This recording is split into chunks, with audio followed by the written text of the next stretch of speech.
Military authorities confirm killing of wanted militia leader in Benue State, Telwaze Akwaza, also known as Ghana, in a firefight. Governor Samuel Otom insists soldiers snatched Ghana from a convoy of repentant militants. President Muhammadu Buhari says he's trying his best to deliver on his cardinal promises, especially in the fight against corruption, in spite of lean resources. Federal government says it will no longer release guiding price bands for the sale of petrol at filling stations following full deregulation of petroleum sector. And South Africa's ruling ANC condemns US President Donald Trump over his alleged comments in a book describing Nelson Mandela as a no leader. Plus business, sports, and later from our studios in London. On business news tonight, over 3.87 trillion naira allocated to 3 tiers of government in 6 months this year, as total disbursements record steady decline since second quarter of 2019. On sports news tonight, Cristiano Ronaldo becomes the first European and second man in history to score 100 international goals.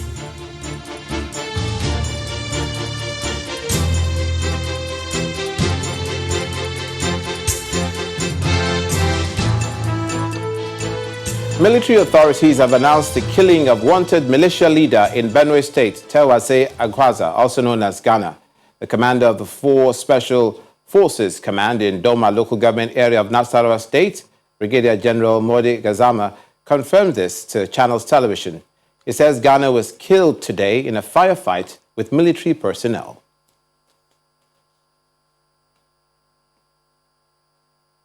We'll have some more news on Ghana and how his killing went and the reactions from the Benue State Governor. Meanwhile, the Benue State Governor, Samuel Otom, has a different take on the incident. According to the governor, the commander, Operation Wellstroke, Major General Yakini Adeyemi, led troops to intercept about the 172 surrendered militia boys, including Ghana, on their way to embrace a second amnesty. He says we're confused as to what was happening despite receiving the blessing of security chiefs to adopt a non-kinetic approach to the issue. We had set 1 p.m. to receive all the repentant criminals in Logo, Ogun, and Sankara. And at a point from Kwande Aziz, when they heard that today they are coming, they opted that they too, they are tired of these their old ways of criminality, and they are willing to surrender and accept amnesty. And we quickly obliged them, because all that we want is peace for our people. And we all waited here, and at about 4 p.m. we heard that some soldiers, why the Ogun, Logo, and Kasnala took off from Kasnala to come to Makurdi to present themselves with all the arms that were collected from these 3 local governments. They were apprehended at a roadblock in Masije, in Boku local government, near Yande roundabout. Ghana, who was also coming alongside with the chairman of the local government, was apprehended and taken away, including the official car of the chairman. And several others repented criminals were also taken away from their vehicles. It was a bit of confusion because the security agencies are aware of what we're doing here. It is not a hidden thing. And so we're really taken aback. But we try to reach out to the commanders of the soldiers. And eventually, I was able to get General Yekini, who is the commander of Operation White Stroke, who confirmed to me that they are into an operation, and he will brief me later. And I'm waiting for that briefing. They confirmed that they were responsible. So I want to believe and trust that these people, since they willingly gave themselves to be granted amnesty, I'm aware that even in the military, when people come up and surrender during wartime, they are protected by the law. I want to believe that all those people who were apprehended and arrested will be protected. Two officers serving with the Kaduna State Command of the Nigeria Security and Civil Defense Corps and the Nigeria Police, earlier abducted by gunmen, have been killed by their abductors. The murdered officers were abducted from their homes by suspected kidnappers on August 28th at Madaban-Rido in Chukun local government area of Kaduna, alongside two other residents. Confirming the incident, the NSCDC Public Relations Officer of Kaduna State Command says that the bodies of the Civil Defense Officer, Hulu Sanda, a police officer and a civilian, were dumped along the Kaduna-Abuja highway by the kidnappers after they were killed. He says the three dead bodies were later discovered by passers-by who alerted security operatives. Away from security, President Muhammadu Buhari says he's trying his best to deliver on promises to the people, especially in fighting corruption, despite Nigeria's poor ranking on the Global Corruption Perception Index. The president, who spoke at the closing ceremony of the first-year Ministerial Performance Review Retreat, reflected on the administration's gains and setbacks. The Ministerial Performance Review Retreat is meant to create transparency on the status of the implementation of policies and projects of the Buhari-led government.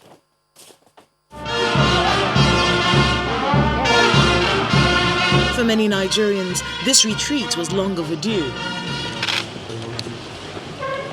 2 days of grueling sessions for the ministers to re-strategize, sort out internal issues, and present their scorecard for the past year. As the retreat comes to an end, the president wants their eyes fixed on the prize.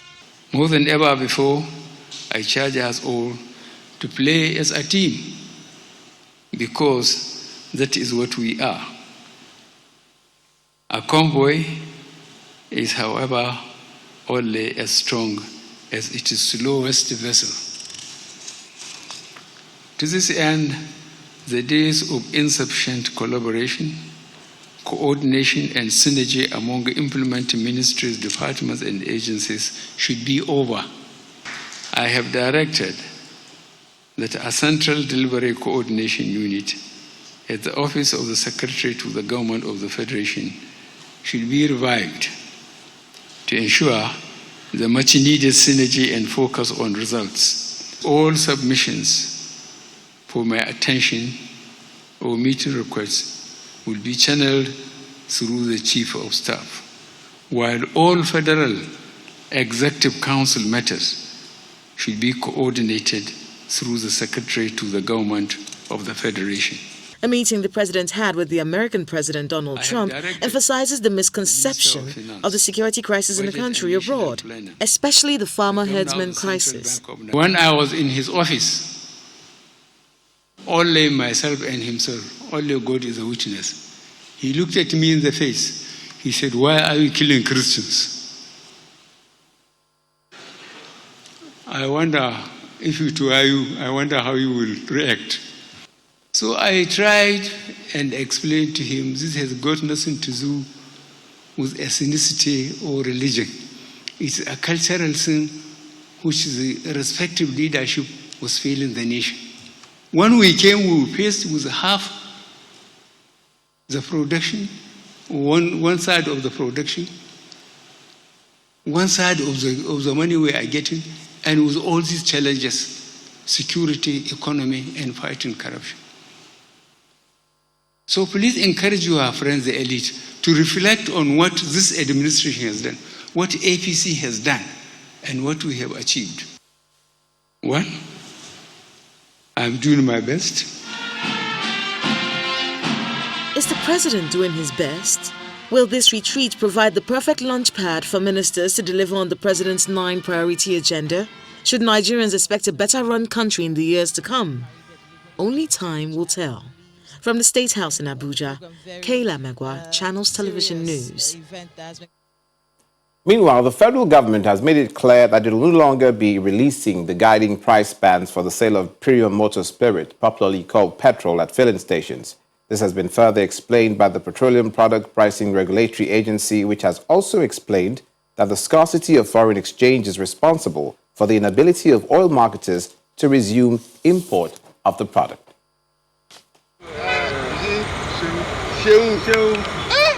The painful but inevitable new price of petrol has been greeted with varying reactions, mostly that of anger by Nigerians who are still coming to terms with the state of the nation's economy. As a way of dousing the tension, the Minister for State Petroleum Resources, Mr. Timpriya Silva, offers some explanation on the new price, insisting that the nation's downstream sector is already in full deregulation. We are no longer fixing prices. That is what deregulation means. We are no longer in the business of fixing those prices. We have stepped back and we are allowing market forces to determine the price at the pump. Some days later, the president, through the vice president, Professor Yemi Osinbajo, reiterates the same position, appealing for understanding of Nigerians. Justice Sharon.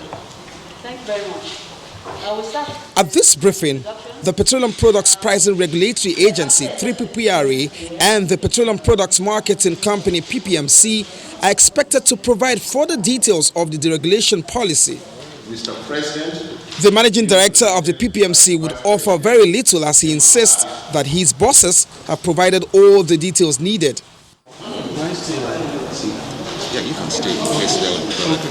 However, the 3PPRA team proceeds to explain that the difficulty in assessing foreign exchange by oil marketers, among other challenges, has left PPMC as the sole importer of the commodity into the country. PPMC still remain the only source for product supply, and I think other marketers, because of the challenge with Forex, that is why they are not importing now.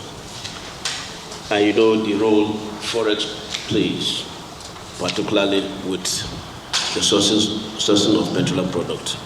Under the deregulation policy, pump price will be determined largely by the landing cost of the white product. The differential, which was borne by the federal government initially in the name of subsidy, is gone. The effect is a market forces-driven sector. But the PPPRA is promising to protect Nigerians from exploitation by the oil marketers.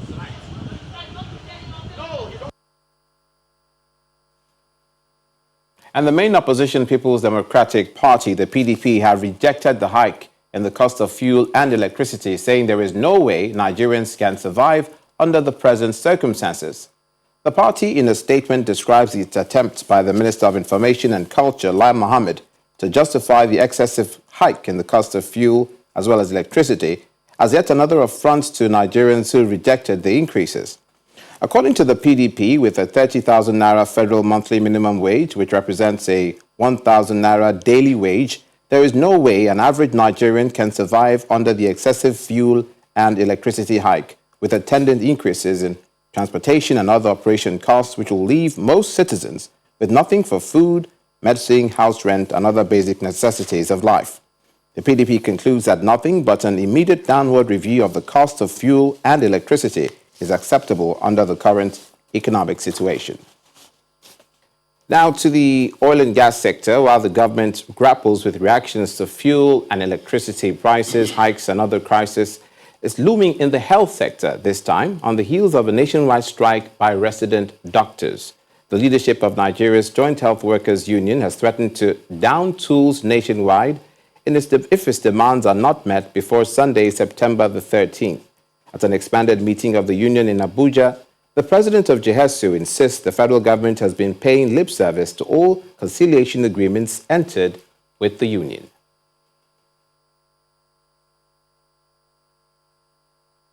The Federal Ministry of Health has been playing childish tricks with the implementation of COVID-19 inducement allowances, which was originally designed to replace the payment of 5,000 hazard allowance across board to all health workers, with a 50% basic salary of these personnel on April 21st, 2020. The federal government continues to implement a selective no work, no pay policy, which has dealt decisive blows on some of our members in FMC Owerri, Jute, and Lute. These lingering welfare challenges are: 1, review of implementation of COVID-19 special inducement and hazard allowance, payment of all withheld salaries of members at FMC Owerri, Jute, Lute, including April and May 2018 salaries. In the event that the 5 demands are not met by midnight of September 13th, 2020, GEHESU will commence a nationwide 7 days warning strike of our members in all FHIs. The state and local government health institutions are placed on notice for further directives to join the fray.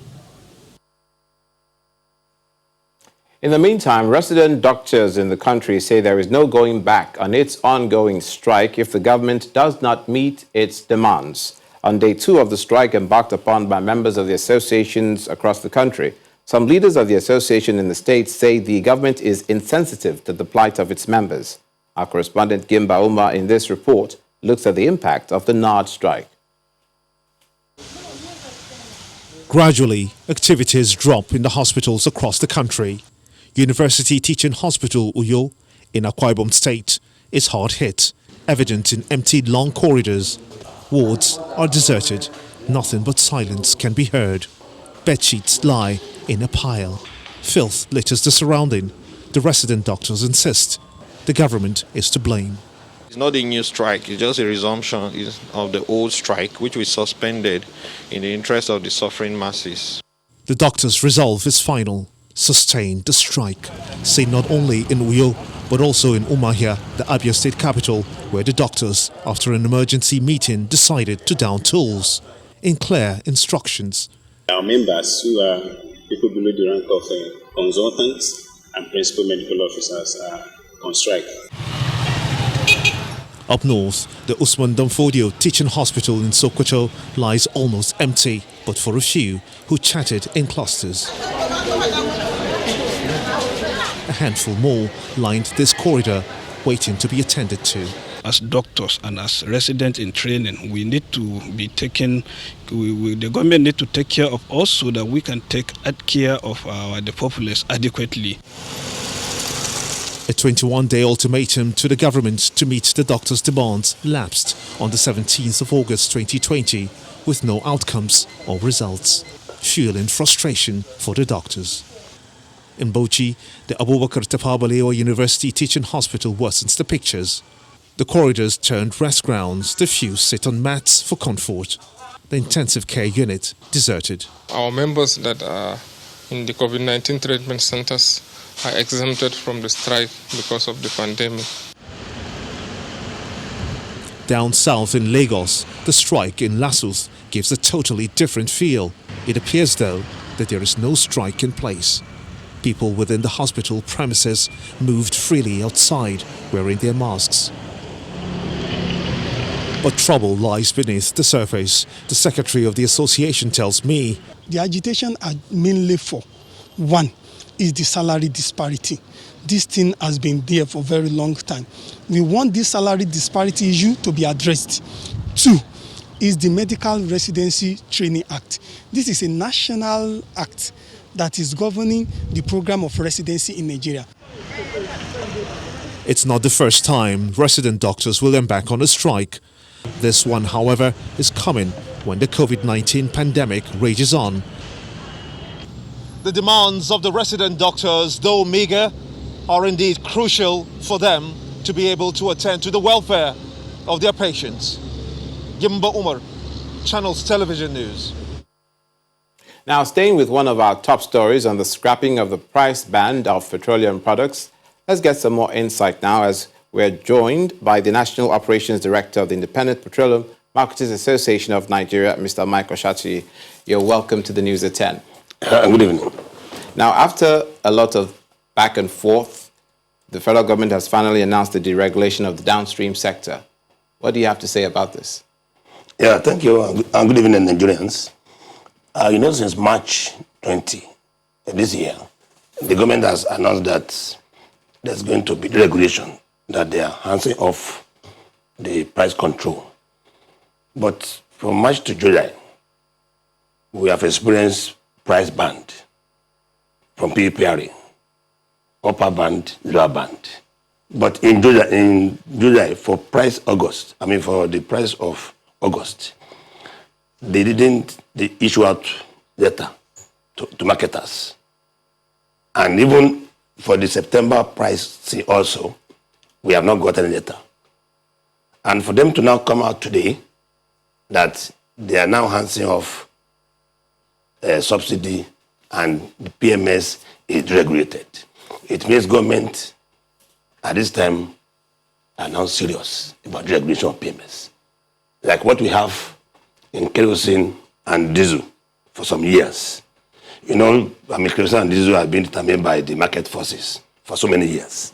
And we have no issue on kerosene and diesel.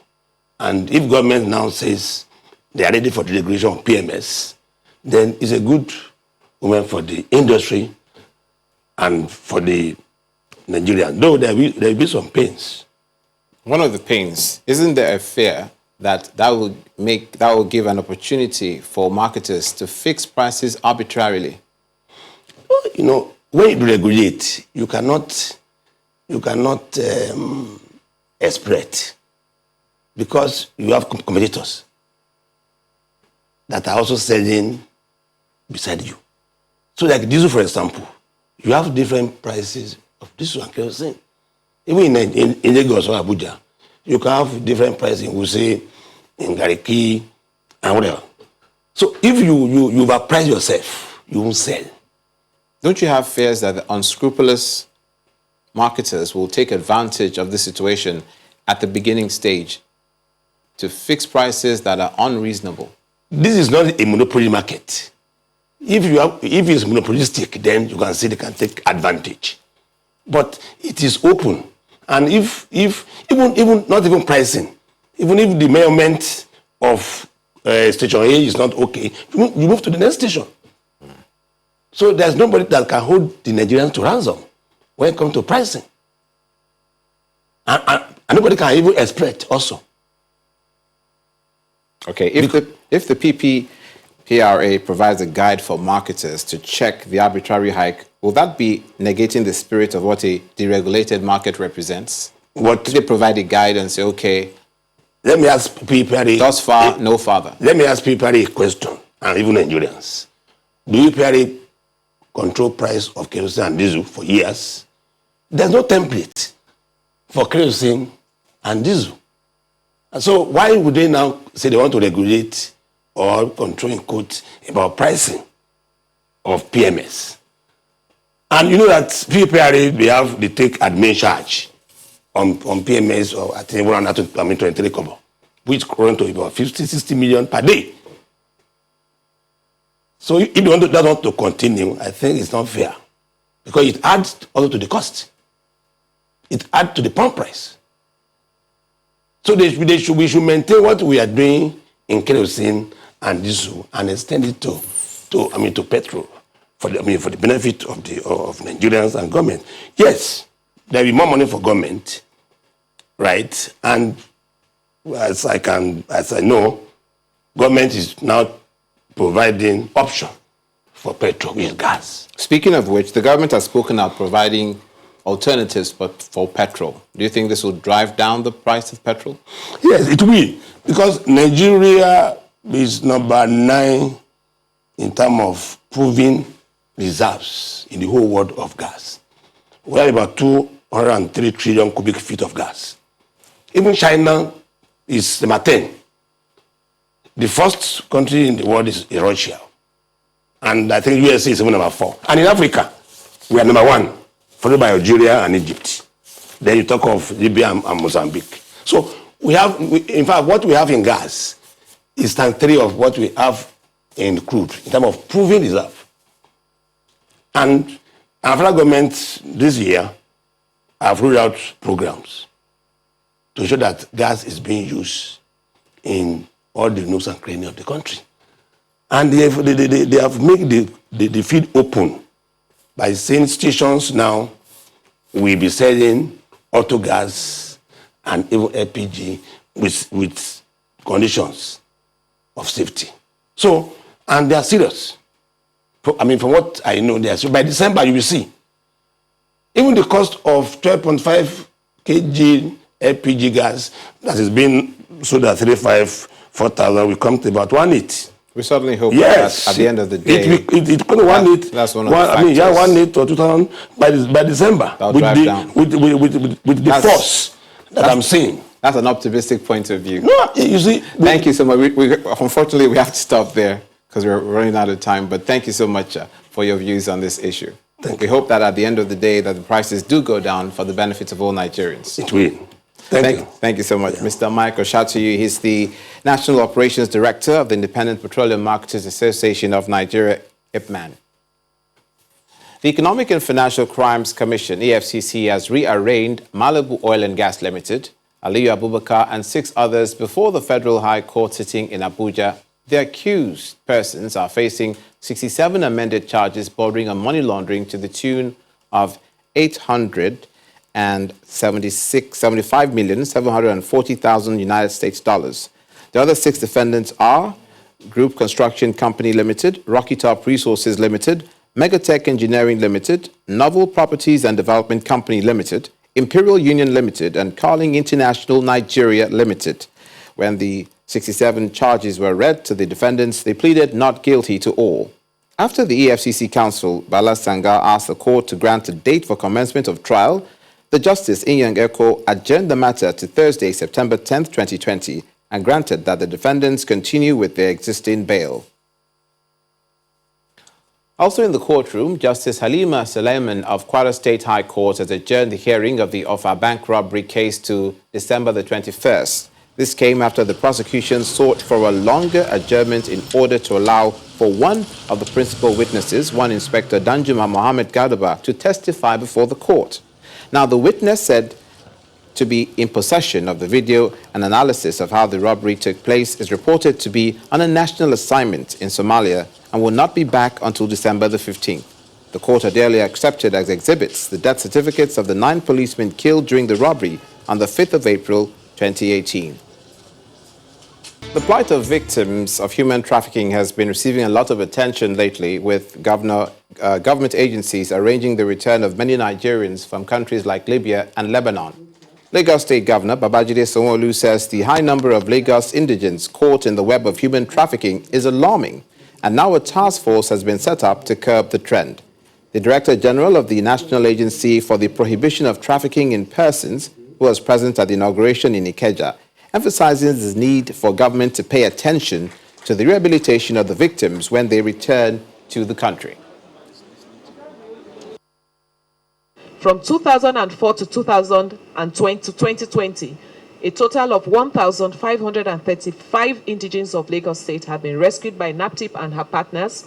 Human trafficking represents a clear and present danger to human and national security, which must be addressed boldly and frontally. The State Task Forces on Human Trafficking have a pivotal role to play in ensuring adequate sensitization at the grassroots and among vulnerable groups, providing services and support to victims who have been rescued and returned.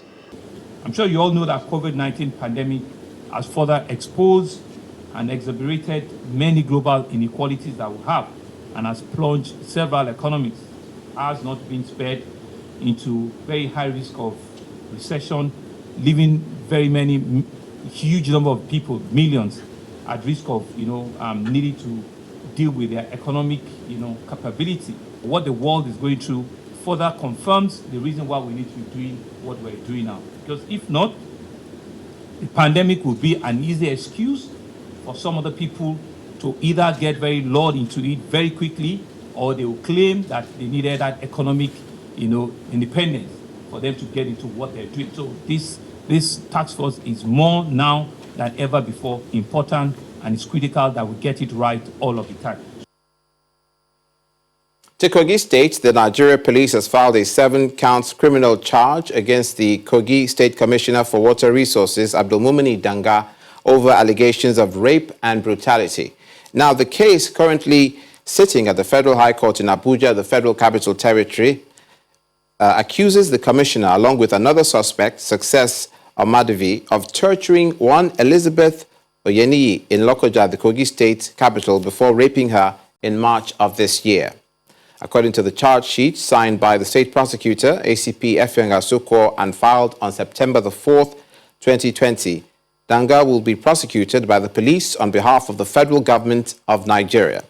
The offenses leveled against him include falsification of documents and threatening of a medical officer to forge test results, having carnal knowledge of Ms. Oyeniyi without her consent, inflicting physical injury, and torture by flogging.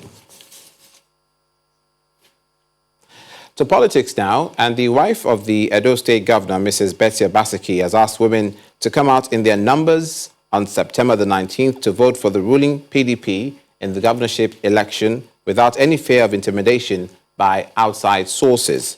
Mrs. Obaseki was speaking during a rally at the PDP's Women's Wing to continue her campaign tour of local government areas in Edo State, canvassing for votes for the party. Women groups from Oriomo and Nwode local government areas converge on Abudu for this rally. They are here to receive the PDP Women's Wing, who have come with the Obaseki Shaibu re-election bid.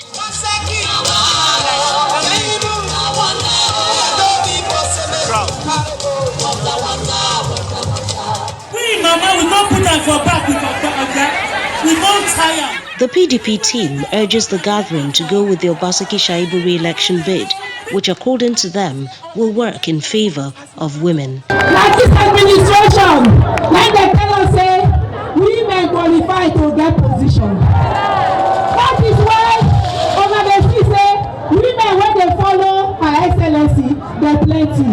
See them, fine women. Now this government, like to remember women. Now this government, like to remember women. Any other thing we are here, now lie.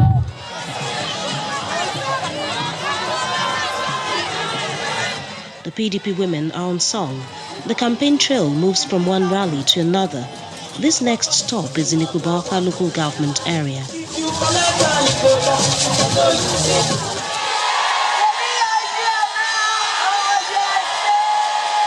The campaign team says it's confident of victory at the governorship polls for the PDP if the women are totally committed to the Obaseki Shaibu ticket.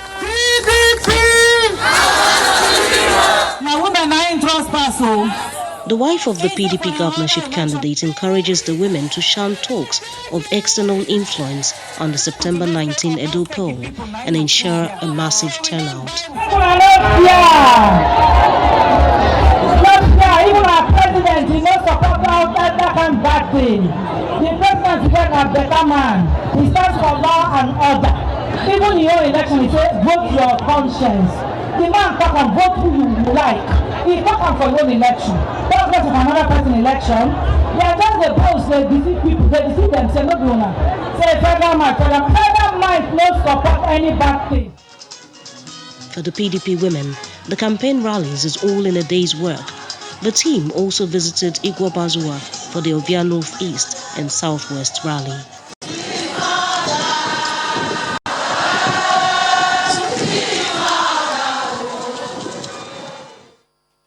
Now back to the story on the wanted militia leader in Benue State, Tewase Akwaza, also known as Ghana, whose death is mired in controversy. While the military claims he was killed in a firefight, The governor, Samuel Otom of Benue State, insists he was on his way along with some of his followers to accept amnesty when he was snatched by the military. Here's an interview that Channels Television had with Ghana in July 2016 when he was wanted by the state government for the murder of the governor's special advisor on special security. And just before that, the candidate of the All Progressives Congress in the upcoming Edo governorship election, Pastor Sage Zeyamu, says social welfare, infrastructure, and human capital development are some of the areas that will top his administration's priority if elected into office. Pastor Zeyamu stated this during the APC governorship campaign rally across the ward areas of the state.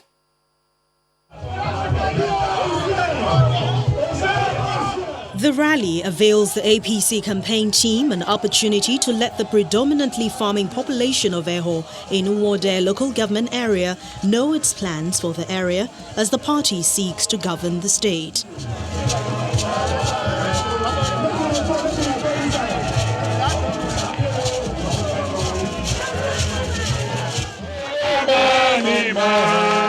The party's governorship candidate, Pastor Sage Izenyamu, speaking in local dialect, promises to do more, especially in the area of infrastructure and social welfare for the people.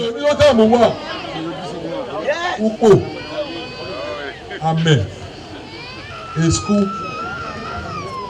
On the agenda and now we see what now.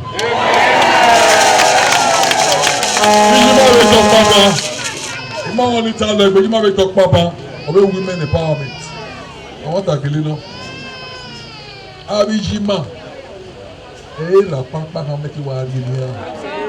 The former APC national chairman Adam Sushomole on the flip side says the upcoming election will be a proof that democracy indeed thrives.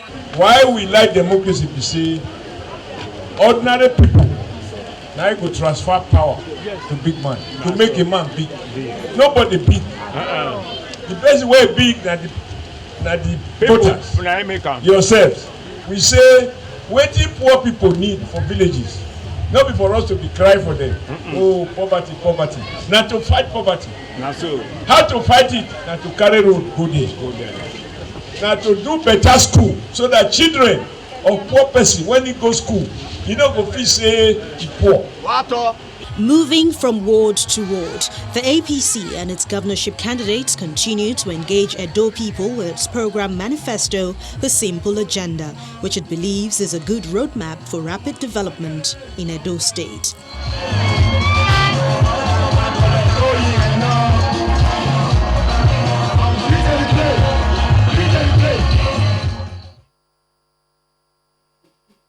And now to the story on the wanted militia leader Tewase Akwaza, also known as Ghana, whose death is mired in controversy, has an interview with Channels Television that we had in July 2016 when he was wanted by the state government for the murder of the governor's advisor on special security.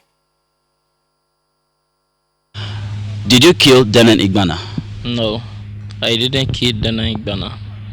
When I have heard about the killing of Denan Igbana, I was at my village at Igbise with a security agent that they are with me as my security given at state government level. So I went farm. Then one of my commandant went and told me that he heard, they call him at Makodi that Mr. Denan Igbana was shot yesterday night around 2 o'clock. Then I say, okay, hence as it is like that, let us go directly to the Excellency so that I will go and greet him and tell him. Then when we went there, I discussed with the Excellency. After we finish, I come back and I tell him that if there is anything concerning me or he needs my assistance, he should call me. He should not even hurt. Then I didn't hear on call till they come and arrested some civilian joint task force at the Katanala. Then go with them, and after that, the day that they were taking those people to court, They took my name there as I was to arrest and I am running. So that is why they didn't got to me. So immediately I hear this announcement on radio. I called the Excellency that this is what I hear, and they didn't invite me anywhere, and they took my name to court. So I was shocked. So he told me that he will call the commissioner of police and know they did how the issue went like that. Then after that, the next day, the commissioner of police sent a letter to Gatetes Nigeria Limited Company that they should reach me in the letter that I should submit, I should reported myself to commissioner of police. So I was shocked because they take my name at the court and they are still needing me in police station. So I still call the Excellency and tell him that this is what is going on, and I am confused because already my name is at court. I should go at court to police station. He said I should follow security to police station. When I will reach to police station, I will call my lawyer to come and defend me. And now that he's been killed today, the military says that he was killed in a firefight, but the governor of Benue State, Samuel Otom, says he was killed while he was on his way to accept amnesty. Now we'll turn our attention to business news. Here's Teniola Shobowale.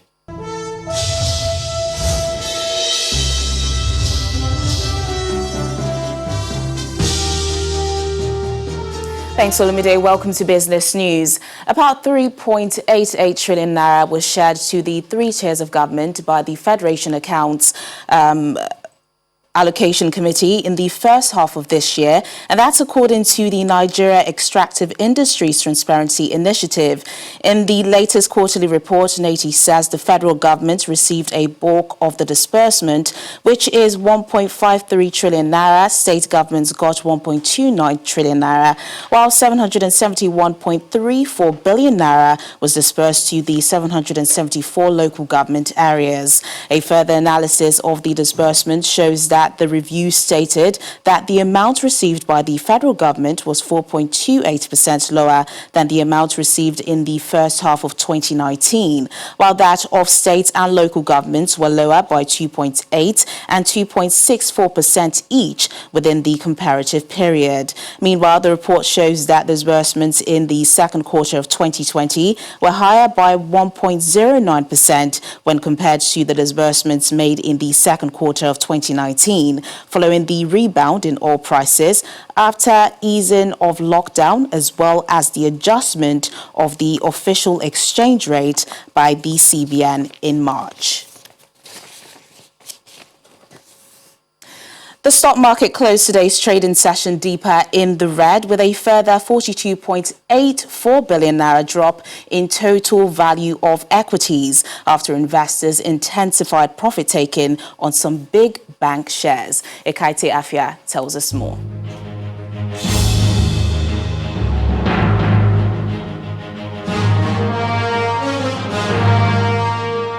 Thanks for joining us for the Stock Market Report. Sentiments remain negative at the stock market after a second day of profit-taking hit big lenders such as GT Bank, Zenith, and Access Bank. The 6.18% drop on GT Bank, which largely affected the banking sector, comes on the back of company's announcement of dividend qualification and payment dates set for later this month. And for this reason, investors are taking more advantage of its share price. The loan loss from the banking sector also forced the market's main index lower by 0.33% at the close of the day's trading session, despite some gains recorded by some mid-cap equities. Now, looking at the activity chart, we can see that the volume of shares transaction remains moderate at over 250 million units in 4,185 deals, which were all driven by the shares of Custodian, FBN Holdings, and Zenith Bank. In spite of the continued downturn at the market, traders say they are still hopeful for a rebound in the coming days, as the profit-taking activity is only temporary. Well, that's all for the Stock Market Report. I'm Ekaite Afia. And that's Business News tonight. It's back to you, Olumide. Thank you, Teniola. On the foreign scene, South Africa's ruling party, the ANC, has condemned U.S. President Donald Trump over comments he allegedly made concerning former leader Nelson Mandela, as reported in Trump's former lawyer Michael Cohen's book. According to Cohen, Trump described Mandela as a no leader. Meanwhile, the Mandela Foundation says it does not believe that leaders who conduct themselves in the way Mr. Trump does are in a position to offer authoritative comments on the life and work of Madiba. Here's Simon Pusey with more international news and around the world in 5. Good evening and welcome to the Channel Studios here in London with your international news around the world in 5. One of the Belarusian opposition leaders, Maria Kolesnikova, has reportedly been detained at the border with Ukraine after what authorities described as an attempt to expel her from Belarus. A Ukrainian news agency reported the activist had deliberately ripped up her passport so that Ukrainian border officials would not be able to let her through. Ms. Kolesnikova was seen being bungled into a minibus by masked men on Monday. She is one of 3 women who joined forces to challenge President Alexander Lukashenko in August's election. Mass protests followed his re-election amid allegations of vote rigging. Authorities said more than 600 people were arrested on Sunday on the 4th consecutive weekend of anti-government demonstrations. The Chinese government has reported that Cheng Lei, an Australian journalist detained in China for weeks, is being held on national security grounds. Authorities say the business presenter from China Global Television Network is suspected of criminal activity endangering China's national security. She has been detained since August the 14th. They knock on the door to say, we are from the Beijing Department of the National Security. The announcement comes after the last 2 Australian journalists working in China flew home to Sydney after a 5-day diplomatic standoff. China and India have both accused each other of firing shots on their flashpoint Himalayan border in a further escalation of military tension between the 2 countries. Beijing's defense ministry accused India of severe military provocation, saying soldiers crossed the line of actual control in the western border region and opened fire to threaten Chinese border defense patrol officers. India replied, accusing Chinese border forces of blatantly violating agreements and intimidating their Indian rivals. A video by the Sri Lankan Air Force has showed firefighters battling fresh flames from a fully loaded oil supertanker off Sri Lanka days after an initial fire broke out on the vessel. A spokesperson for the Sri Lankan Navy said the reignition of the fire occurred on the right side of the vessel near the funnel at the rear and is not near the tanks carrying crude oil. Sri Lanka has deployed scientists and experts from its Marine Environment Protection Authority to assess the environmental damage caused by the fire. Disruption to the schooling system worldwide caused by the pandemic could result in a 1.5% drop in global economic output for the rest of this century. That's according to the OECD. The Organization for Economic Cooperation and Development said the situation had widened gaps in educational opportunities between the rich and poor. The report suggested that schooling during the lockdown unveiled inequalities among youth, adding that teachers were not prepared for the new methods of teaching imposed by school closures. A Bolivian court has rejected a legal appeal by the former president Evo Morales, deeming him ineligible to run for a Senate position in an October election. According to the verdict, Mr. Morales cannot be a Senate candidate for his party because he does not meet the residency requirements. The former president, now living in exile in Argentina, stepped down last year after a disputed election sparked widespread protests. General elections are scheduled for October the 18th. In the United States, wildfires have burned through a record number of acres in California this year as firefighters continue to battle several large blazes across the state. Yeah, we copy. The state's Department of Forestry and Fire Protection says more than 2 million acres have burned. California is currently experiencing a record heat wave, with Los Angeles County reporting its highest ever temperature of 49.4 degrees on Sunday. The authorities in Sudan are trying to protect the country's ancient pyramids from flooding as heavy rains have caused the nearby River Nile to reach record-breaking levels. The site is home to a host of ruins more than 2,300 years old. Countrywide, floods have killed nearly 100 people and made thousands homeless. The Nile regularly bursts its banks, but the extent of this year's flooding is considered very unusual by experts. And finally, visitors and staff at Thailand's Khao Keo Zoo have gathered to celebrate the 55th birthday of its senior hippopotamus resident, May Marley, with a special cake. May Marley, which translates to Mother Jasmine in Thai, is the country's oldest known hippopotamus and came out to sample the cake made out of colourful tropical fruit and vegetables as spectators sang happy birthday to her. And that's your international news around the world in 5. Now back to the channel studios in Lagos. Time now for some sports news. Cristiano Ronaldo has become the first European and the second player to score 100 international goals in men's football with a brilliant free kick against Sweden. The Juventus forward also moved to within 8 goals of the world record 109 held by Iran's Ali Daei with another strike in the second half of the UEFA Nations League clash. Manchester City midfielder Kevin De Bruyne has been named the 2020 Professional Footballers Association Player of the Year. De Bruyne beat Liverpool quartet Sadio Mane, Virgil van Dijk, Jordan Henderson and Trent Alexander-Arnold to the award. And that's sports news.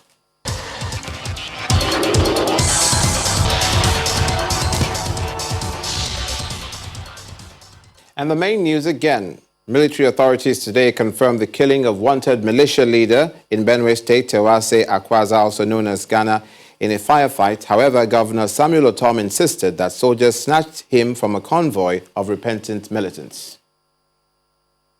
That's it on the news at 10 tonight. Thank you for watching. I'm Olumide McCall.